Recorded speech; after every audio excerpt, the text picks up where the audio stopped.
పాడికి ఆధారం పచ్చిమేతలు. అయితే వేసవి వచ్చిందంటే పశుగ్రాసాలకు కొరత ఏర్పడుతుంది. ఏప్రిల్ నుంచి ఆగస్టు మాసాల మధ్య పచ్చిమేతలు సరిగా లభ్యం కావు. ఈ మాసాల్లో నీటి ఎద్దడి వల్ల గ్రాసానికి సైతం ఎద్దడి ఏర్పడుతుంది. దీంతో పాల దిగుబడి తగ్గిపోతుంది.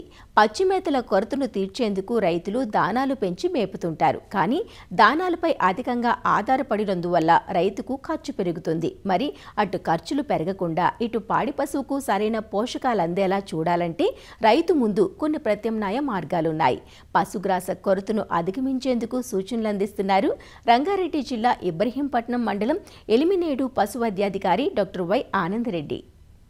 వేసవి కాలంలో పశుగ్రాస కొరతను అధిగమించాలంటే రైతు సోదరులు వర్షాకాలం నుంచే మనం ప్లానింగ్ చేసుకోవాలి.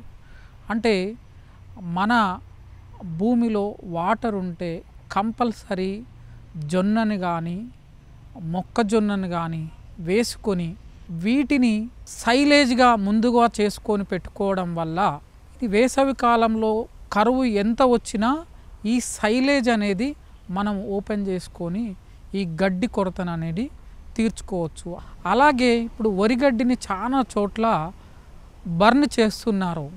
దీని బదులు మనం బేలింగ్ చేసుకొని వీటిని వాములు వేసుకొని తర్వాత ఈ ఎండాకాలంలో ఈ వరిగడ్డిని యూరియా ద్వారా సుపోషకం చేసుకోవడం వల్ల దీంట్లో న్యూట్రిషన్ అనేది ఇంప్రూవ్ అవుతుంది.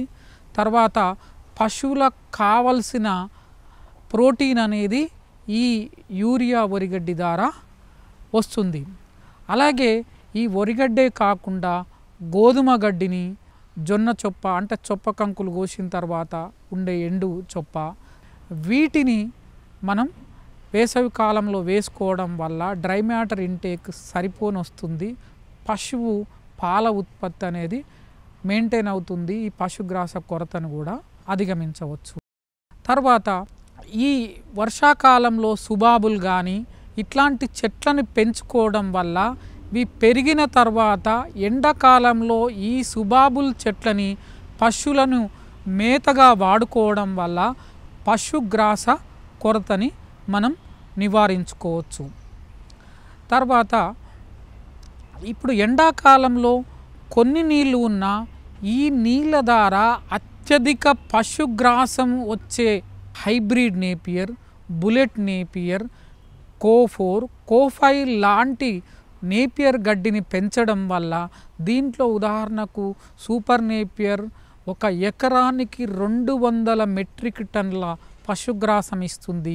అదే విధంగా మొక్కజొన్న ఎకరంలో వేస్తే ఓన్లీ 20 నుంచి 30 టన్నుల పశుగ్రాసం వస్తుంది. కాబట్టి ఉన్న నీటిని సక్రమంగా యూజ్ చేసుకొని అత్యధికంగా గడ్డొచ్చే ఎస్ఎస్జి కానీ సూపర్ నేపియర్ కానీ వేయడం వల్ల పశుగ్రాసం ఎక్కువగా అందుబాటులోకి వచ్చేటట్లు చేసుకోవచ్చు.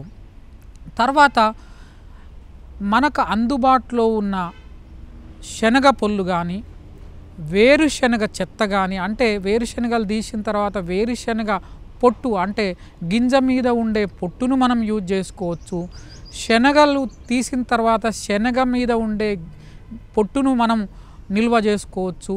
తర్వాత శనగ కట్టే కంది పొల్లు ఇట్లాంటివి ఇవి కూడా మనం నిల్వ చేసుకొని వీటిని ఎండాకాలంలో మనం పశువులకు ఇవ్వడం వల్ల వీటిలో ప్రోటీన్ పర్సంటేజ్ ఎక్కువగా ఉంటుంది, డ్రై మ్యాటర్ కూడా ఎక్కువగా ఉంటుంది. కాబట్టి వీటిని మనం ఆల్టర్నేటివ్ ఫీడ్స్గా మనం వేసుకోవచ్చు. అలాగే కొన్ని చోట్ల షుగర్ కేన్ వేస్తారు. అంటే చెరకు గడ తీసిన తర్వాత వీటి ఆకులను పారవేస్తుంటారు. ఈ ఆకులను కూడా మనం ఆల్టర్నేటివ్ ఫాడర్స్గా కూడా వాడుకుంటే ఎందుకంటే చెరకు ఆ కొనలల్లో కూడా తీపిదనము ఎక్కువగా ఉంటుంది.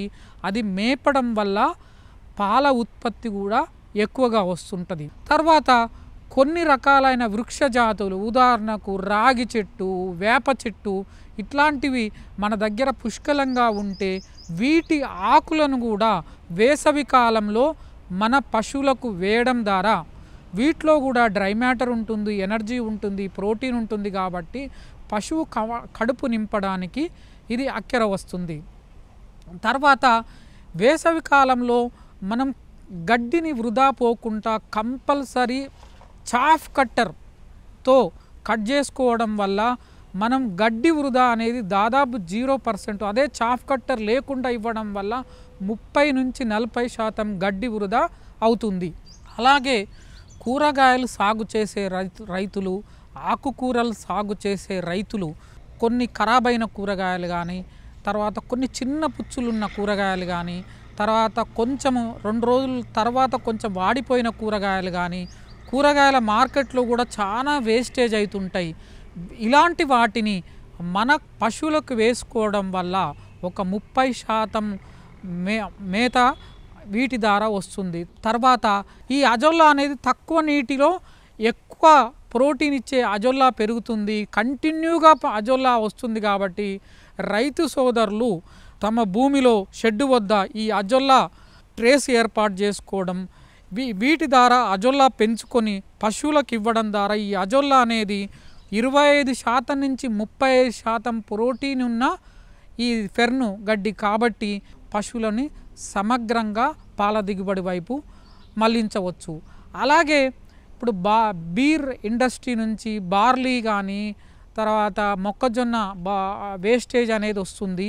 ఇది కూడా పెద్ద డైరీ ఫార్మ్స్ వాళ్ళు తెచ్చుకొని కరెక్ట్ శానిటేషన్లో హైజీనిక్గా ఉండి అవి వాడడం వల్ల ఇదేంటంటే తక్కువ రేట్లో దొరుకుతుంది. ఇది ఆల్టర్నేట్ ఫీడ్గా కన్వర్ట్ అవుతుంది కాబట్టి, తర్వాత దీంట్లో ప్రోటీన్ కూడా ఉంటుంది కాబట్టి వీటిని పశువులకు మేపడం వల్ల పాల దిగుబడి అనేది మెయింటైన్ అవుతుంది, ఎనర్జీ కూడా వస్తుంది. అలాగే ఈ ఫ్రూట్ మార్కెట్లో కూడా ఫ్రూట్ వేస్టేజ్, బతాయిలు కానీ యాపిల్స్ కానీ ఇట్లాంటివి కూడా వేస్టేజ్ అవుతుంటాయి. ఇట్లాంటిని వాటిని కూడా మనం పశువులకు పెట్టడం ద్వారా దీంట్లో కూడా ఎనర్జీ ఉంటుంది, పాల దిగుబడి వస్తుంది. అలాగే ఇప్పుడు చెరకు మనం రసం తీసిన తర్వాత చెరకు పిప్పి అనేది దొరుకుతుంది. ఈ చెరకు పిప్పిని కూడా మనము పశువులకు వేసుకోవడం వల్ల దీంట్లో ఎనర్జీ ఉంటుంది, దీంట్లో డ్రై మ్యాటర్ ఉంటుంది. కాబట్టి వేసవి కాలంలో పశువులకు ఈ చెరకు పిప్పిని కూడా వాడుకోవచ్చు. దీని ద్వారా ఈ పశుగ్రాస కొరతను అనేది అధిగమించవచ్చు.